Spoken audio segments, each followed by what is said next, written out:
Olá, amados, tudo bem com vocês? Hoje daremos ao início de 9 encontros, falando sobre o mover profético e também, claro, a atuação do Espírito Santo no mover profético. Como que nós podemos identificá-lo? Como que nós podemos gerar uma experiência? Como que podemos descobrir o dom profético que há dentro de nós? Para isso, nós vamos ter aí cerca de 8 encontros, tá? Para que a gente possa conversar acerca disso. Lembrando que esse assunto é um assunto bem longo, então 8 encontros com um período assim curto não é suficiente. Caberia aqui uma conferência, um treinamento mais profundo, uma escola de ativação profética, uma escola de capacitação profética, onde teríamos mais tempo para abordar esses assuntos, tá bom, pessoal? Então vamos conversar aqui então, um pouquinho aqui, é mais resumindo aqui a questão do profético, tá bom? Então, com o passar do tempo, o que aconteceu? A palavra profético ficou banalizada. Por quê? Porque tudo é profético. São conferências proféticas, ministério profético, atos proféticos, tudo virou profético, porque caiu na boca do povo. E ficou de uma forma até vulgarizado, banalizado. Por quê? Porque o genuíno profético, quando vem, as pessoas já se defendem. Por quê? Porque não compreendem, não entendem o que é esse mover profético e até onde ele pode chegar, né? O poder que está através do Espírito Santo, da pessoa do Espírito Santo, agindo na vida do ministro ou daquela equipe profética, daquele presbitério, enfim, daquela comunidade profética mesmo, onde o Senhor pode agir através deles. Então, hoje, nós precisamos ajustar não somente a nossa visão, mas a nossa compreensão, refinar ela e entender que sim, existe o verdadeiro mover profético, existe sim pessoas que se movem profeticamente, porém existem aquelas que usam o nome profético, porém não estão fluindo e não estão agindo no profético. É apenas uma frase de efeito somente, uma campanha, para uma ministração, mas na realidade estão fluindo e eu não estou aqui desfazendo da forma que elas compreendem que Deus está usando a vida dela. Porém, não há necessidade de usar esse nome. E também tem realmente moveres proféticos que não usam a palavra profético.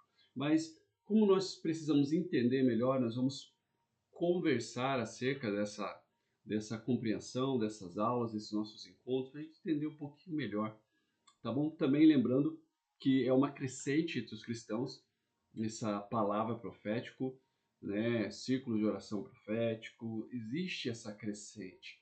Nós precisamos que os verdadeiros homens e mulheres que se movem profeticamente se levantem e que o Senhor ele venha trazer luz no meio de, podemos dizer, um certo nível de confusão que há no meio do povo de Deus de compreender de maneira errada. Então, ele vai lá, ora por pessoas, esse ministério ora, ou essa pessoa, ou essa equipe ora para as pessoas e acha que está movendo profeticamente. Não, ela pode estar movendo nos dons do Espírito de alguma forma, mas mover profético é mais profundo e é aí que nós precisamos entrar e nesses encontros cada vez mais vamos entrar nele para que a gente possa compreender melhor. Então, o que nós precisamos fazer é o quê? É procurar nas Escrituras a palavra de Deus, procurar e ressaltar o que é o profético, analisar, ver o sentido das palavras. Não falta textos bíblicos de profetas, de homens e mulheres de Deus que se moveram realmente como profetas e profetisas do Senhor.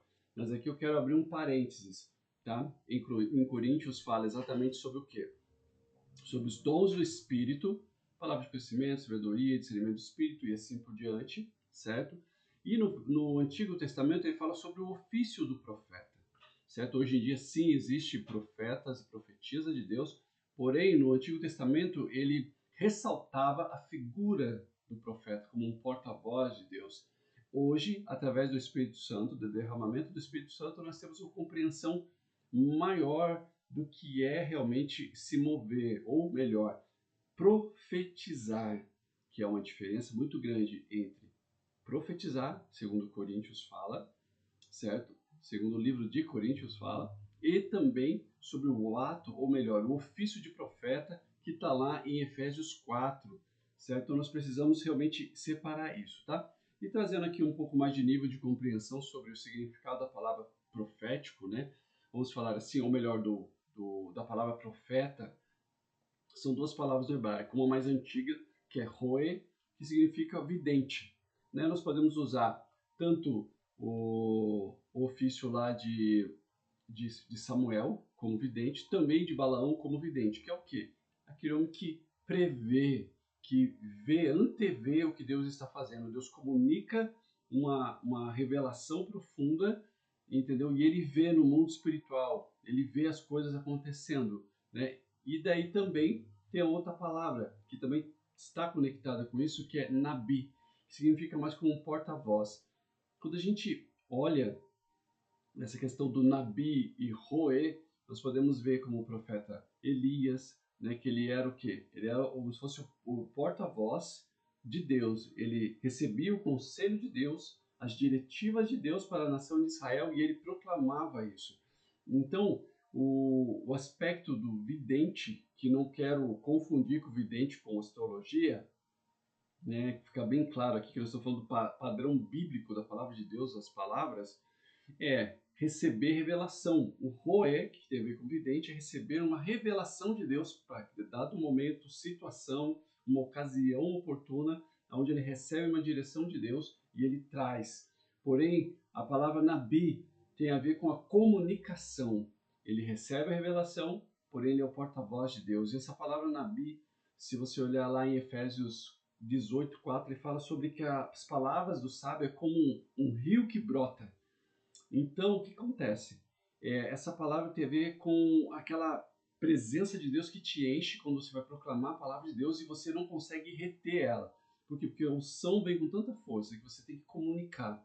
É esse sentido, se você já teve uma experiência com essa, Deus ele enche você e você precisa proclamar a palavra de Deus de alguma forma. É um nabi, um porta-voz de Deus, separando o ato de profetizar com o ato de ser um profeta. E também podemos colocar aqui o pregador da palavra de Deus, que é uma outra coisa, é um outro ofício que nós podemos separar aqui para não gerar confusão, tá? Mas não vamos entrar agora nesse momento, nisto aqui, tá certo? E daí, o que ele precisa, o profético? Ele precisa conhecer a Deus. Ele precisa aprofundar no coração de Deus. Ele precisa receber de Deus as informações. Ele lê a palavra de Deus, ele tem um relacionamento com Deus, uma vida de oração, de entrega, de jejum, e isso faz com que ele tenha um conhecimento de Deus, uma revelação de Deus profunda, onde ele começa a entender o coração de Deus, o projeto de Deus, e como ele é íntimo de Deus, como está lá no livro de Amós, que Deus não faz nada sem antes falar para os seus amigos, os profetas. Então, o amigo de Deus, a pessoa que está conectada com o coração de Deus, ela entende o que Deus está dizendo. Não tem como haver uma espécie de mistura. Por quê? Porque você vai se santificar, você vai se separar. Não tem a ver com falar com aquilo que está no seu coração. Tem a ver com falar aquilo que está no coração de Deus para esse momento. E o que precisa disso tudo? O profético, ele tem uma visão espiritual. Ele enxerga o profundo e escondido. Ele vê as coisas acontecendo. Ele consegue ter o discernimento de espírito, vamos falar assim. Ele discerne o que é da carne, o que é dos demônios e o que é de Deus. Ele consegue separar. O profético tem essa capacidade de discernimento do espírito. Ele entende o ambiente onde ele se encontra. Então, essa capacidade de ver mesmo. E às vezes não é ver de uma maneira literal, mas sim na sua mente renovada, compreender e ver através da mente espiritual, ele compreender toda aquela situação e trazer o conselho de Deus. E os profetas daquela época, antigamente, eles eram homens escolhidos por Deus e eram poucas pessoas. Nós vemos a vida de Moisés, né, quando o Senhor derramou sobre ele a presença dele, ele se tornou um grande profeta daquela época. Elias, Eliseu, não falta homens e mulheres como Samuel, né? Então, foi homens escolhidos por Deus para serem profetas no Antigo Testamento, certo? Porém, hoje no Novo Testamento, através do derramamento do Espírito Santo, todos podem profetizar. Todos podem profetizar, mas nem todos são profetas. Agora, o profeta pode sim profetizar. Precisamos separar essas coisas.